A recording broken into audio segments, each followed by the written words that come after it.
I'm Devorah Wallen, and I'd like to share my Tea for Two, my Torah thought for 2 minutes, more or less. This week's Torah portion is Balak. It is strange that it's named after such an evil person who was set out to destroy the Jewish people. There are only 6 portions worthy of being named after people. Most of them are considerably more righteous than Balak. They are Noach, Sarah, Yisro, Pinchas, Korach, and Balak.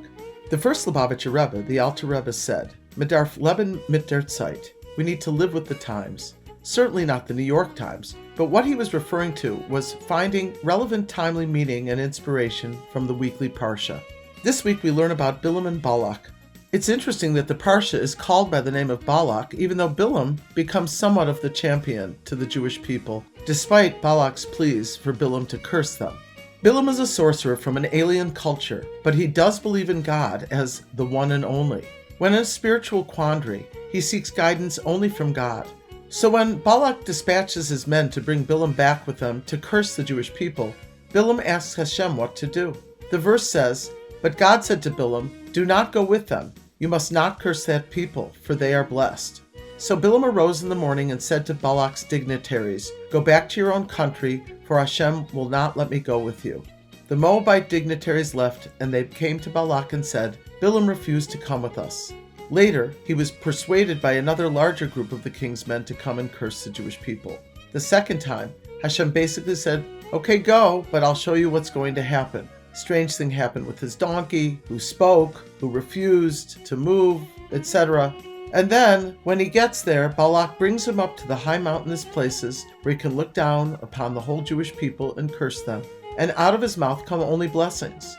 Balak is furious and takes him to various lookouts to do the same thing. And each time, a more wondrous blessing comes out of his mouth. One of these blessings we're familiar with, and it's the famous prayer, Matovu ohalecha Yaakov, Mishkenosecha Yisrael. How goodly are your tents, Jacob, your dwelling places, Israel. This daily prayer is from Bilam, the sorcerer himself. The commentators explain that this is since he believed in God.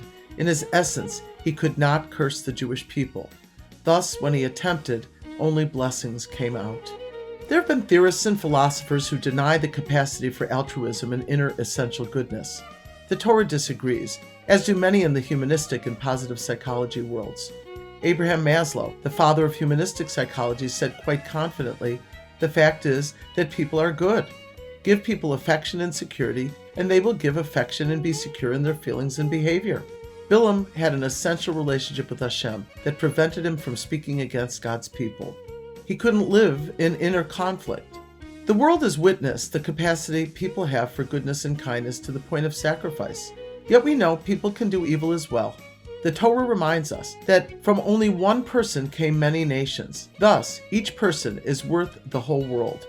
Yet we also know that as great as a person's capacity, he has the equal and opposite capacity to stumble. Since Hashem endowed each of us with a chelik Elokah mima'al, a qualitative portion of God himself, the soul, we are infinitely valuable in Hashem's eyes. And if we use our free will and choose well, we can live up to the Torah's own positive psychology. The holy Baal Shem Tov said, "Whenever feeling downcast, each person should vitally remember, 'For my sake the entire world was created.'" The Lubavitcher Rebbe once wrote to someone in a letter, "A birthday is the date that God decided that the world could not exist without you."